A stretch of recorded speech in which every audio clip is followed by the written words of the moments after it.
안녕하세요 여러분. 오늘의 흥미로운 영상 내용은 이제 우리는 워렌 버핏이 주식을 매도한 이유를 알게 되었습니다. 그리고 트럼프의 관세 정책, 대공황 시절과 같은 위험을 초래할까?에 관한 것입니다. 우선 좋아요 버튼을 누르고 채널 구독 및 알림 설정도 잊지 마세요. 여러분의 관심과 지지가 저희에게 큰 힘이 됩니다.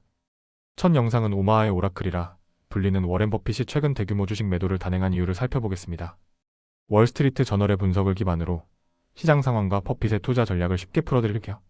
첫째, 지난해 시장 최고치에서도 버핏은 주식을 왜 팔았을까? 2024년 말 S&P 500 지수가 연일 사상 최고치를 기록하던 시기에도 버크셔 해서웨이는 주식을 팔고 있었습니다.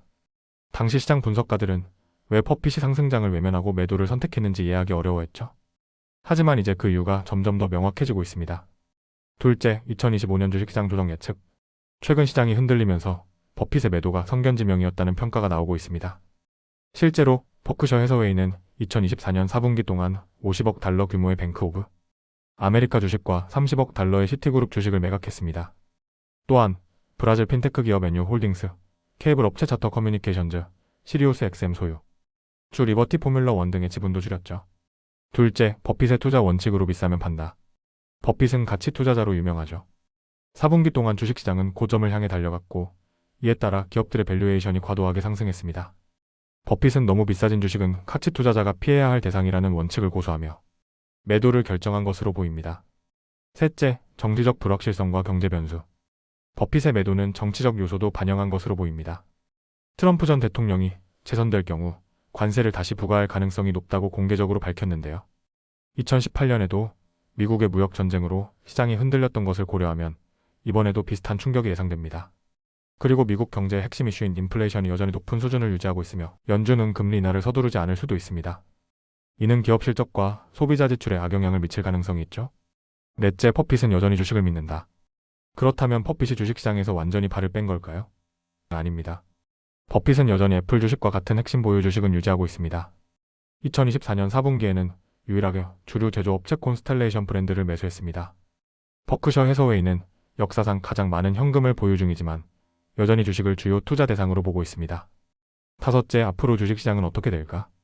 현재 시장에서는 여러 변수가 혼재하고 있지만 일부 전문가들은 S&P 500이 연말까지 6,000포인트를 넘을 가능성도 있다고 전망합니다. 즉, 시장이 조정을 받더라도 다시 반등할 수 있다는 것이죠. 여섯째, 결론적으로 버핏은 또 한 번 옳았을까? 버핏은 과거 1990년대 후반 닷컴 버블이 터지기 전에도 비슷한 결정을 내렸고 결국 그의 전략이 옳았음이 입증되었습니다. 이번에도 버핏의 신중한 투자 전략이 또 한 번 빛을 발할지 앞으로 지켜봐야겠네요. 다음 영상은 도널드 트럼프 전 대통령이 제안한 강력한 관세 정책이 과거 역사에서 어떤 영향을 미쳤고 현재 경제에는 어떤 위험을 초래할 수 있는지에 대해 이야기해보겠습니다. 월스트리트 저널의 분석을 바탕으로 쉽게 설명해드릴 테니 끝까지 함께해주세요. 첫째, 트럼프의 새로운 관세 정책 왜 논란이 되고 있을까? 트럼프 전 대통령은 최근 멕시코와 캐나다산 제품에 25% 관세를 부과하고 중국 수입품에는 추가로 10%의 관세를 부과하겠다고 발표했습니다. 또한 앞으로 더 강력한 관세를 적용할 수도 있다고 경고했는데요. 이런 발표가 나오자마자 시장은 요동치기 시작했고 투자자들은 불안감을 드러내고 있습니다. 하지만 문제는 단순한 시장 변동성이 아닙니다. 역사적으로 이런 관세 정책이 경제에 미친 영향을 살펴보면 그 위험이 더욱 명확해집니다. 둘째, 1930년 스무트 홀리 관세법의 비극적 교훈. 트럼프의 정책을 이해하려면 1930년으로 돌아가야 합니다. 당시 미국 대통령 허버트 후버는 스무트 홀리 관세법에 서명했는데요. 이 법은 미국 노동자와 농민을 보호하기 위한 목적이었지만 결과적으로 세계 무역을 막아 대공황을 악화시킨 주범으로 평가받고 있습니다. 1929년 주식시장 붕괴 이후 미국 경제는 심각한 위기에 빠졌습니다. 이를 해결하기 위해 수입품에 높은 관세를 부과하여 국내 산업을 보호하려 했습니다. 그러나 다른 나라들도 보복 관세를 부과하며 무역 전쟁이 심화됐죠. 결국 미국 수출업체들이 큰 타격을 입었고 경제 회복은 더욱 어려워졌습니다. 즉, 자국 경제를 보호하려던 조치가 오히려 글로벌 경제 위기를 심화시켰던 것이죠. 셋째, 세계 각국의 반격으로 무역 전쟁이 시작되다. 1930년 스무트 홀리 관세법이 시행돼 전 세계는 즉각 반응했습니다. 캐나다는 미국 제품 174개 품목에 추가 관세 부과 최대 40%까지, 영국, 프랑스, 독일 등 45개국은 미국산 제품에 보복 관세를 적용했습니다.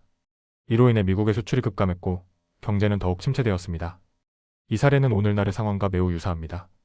트럼프가 고율의 관세를 부과하면 다른 국가들도 보복 조치를 취할 가능성이 크고 이는 글로벌 무역 시스템에 심각한 충격을 줄 수 있습니다. 넷째, 관세는 결국 누가 부담할까? 관세가 부과되면 가장 큰 피해자는 누가 될까요? 많은 사람들이 외국 기업들이 손해를 볼 것이라고 생각하지만 실제 부담은 미국 소비자와 기업이 지게 됩니다. 관세의 실제 효과로는 수입업체는 해외 기업과 가격 협상을 하지만 결국 소비자가 더 높은 가격을 지불하게 되고 기업들은 원자재 비용 상승으로 제조 비용 증가로 물가가 상승하고 최악의 경우 기업들이 해외 시장에서 경쟁력을 잃고 수출이 감소합니다. 결국 미국 내 물가 상승과 경기 침체를 초래할 가능성이 높습니다. 다섯째, 트럼프의 주장과 경제 전문가들의 우려. 트럼프 전 대통령과 지지자들은 관세 정책이 미국 경제를 보호하는 데 도움이 될 것이라고 주장합니다. 그는 중국과 다른 나라들이 공정한 무역을 하지 않는다며 미국이 강력한 대응을 해야 한다고 강조하고 있죠. 하지만 많은 경제 전문가들은 반대 의견을 내고 있습니다.